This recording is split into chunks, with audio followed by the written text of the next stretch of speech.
வணக்கம். பூந்தமல்லி வடபழனி இடையே மெட்ரோ ரயில்களை இயக்க அனுமதியானது வழங்கப்பட்டிருக்கிறது. இறுதிக்கட்ட சோதனைகளுடன் ஆய்வு பணிகள் முடிந்ததாக மெட்ரோ ரயில் நிறுவனம் தெரிவித்திருந்தது. பூந்தமல்லி போரூர் மற்றும் போரூர் வடபழனி வரை மெட்ரோ ரயில்கள் இயக்கப்பட்டு வேக சோதனைகள் நடந்து வந்தன. இந்த நிலையில் தற்பொழுது வேக சோதனைகள் நடந்து முடிந்திருக்கக்கூடிய சூழலில் விரைவில் மெட்ரோ ரயில் சேவையானது தொடங்கப்பட இருக்கிறது.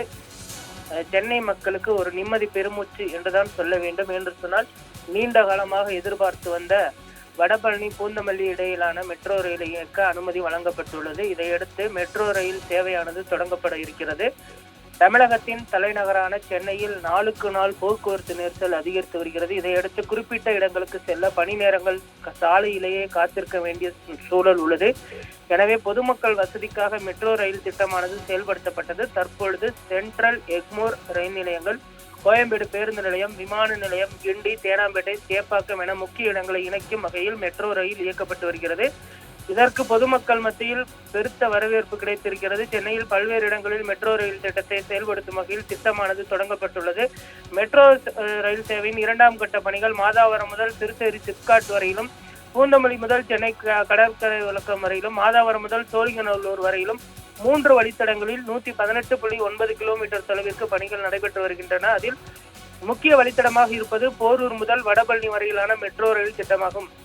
இந்த வழித்தடத்தில் 99% பணிகள் முடிவடைந்திருக்கிறது. குறிப்பாக கட்டமைப்பு வசதிகள், சிக்னல் தொழில்நுட்பம், உயர்மட்ட மின்பாதை பணிகள் முடிவடைந்தது. இந்த தடத்தில் மெட்ரோ ரயில் இயக்கி சோதனை நடத்தப்பட்டது. அந்த வகையில் மின்சாரம், தண்டவாளம் மற்றும் கட்டுமான பணிகளுக்கான வசதிகள் என 2ஆம் கட்ட ஆய்வுகள் முடிவுற்றதை அடுத்து கடந்த வாரம் இறுதிக்கட்ட சோதனையானது நடைபெற்றது. ரயிலில் உள்ள பயணிகள் அவசர காலங்களில் கட்டுப்பாட்டு மையத்தை தொடர்பு கொள்ளும் வசதி, தீ விபத்து ஏற்பட்டால் செயல்படும் புகை கண்டறியும் கருவிகள், ரயிலின் அடியில் உள்ள உபகரணங்களில் ஏதேனும் கோளாறு ஏற்பட்டால் செயல்படும் பாதுகாப்பு அமைப்புகள் மற்றும் ரயிலின் இழுவை அமைப்பு ஆகியவை சரியாக இயங்குகின்றன என்பது குறித்தும் ஆய்வு செய்யப்பட்டது.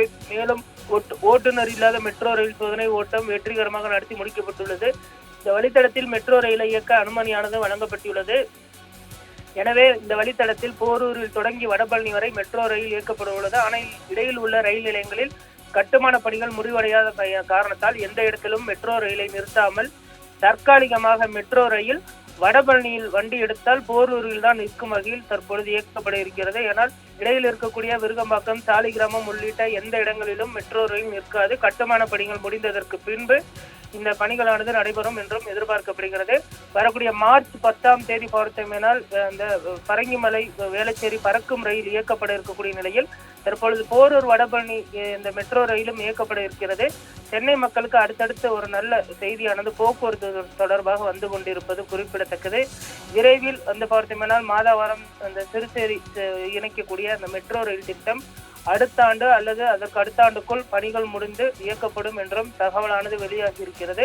போக்குவரத்தை பொறுத்தவரை தற்பொழுது சென்னை நகரம் தமிழகத்தில் ஒரு மேம்பட்ட நகரமாக மாறி வருவது அடுத்த கட்டத்திற்கு நோக்கி செல்வதற்கு ஒரு நல்ல உதாரணமாக இருக்கிறது. அடுத்தடுத்து பணிகள் விரைவில் முடிந்து மெட்ரோ ரயில் முழுமையாக வந்து இயக்கப்பட வேண்டும் என்று பொதுமக்களின் சார்பில் கோரிக்கையானது வைக்கப்பட்டிருக்கிறது.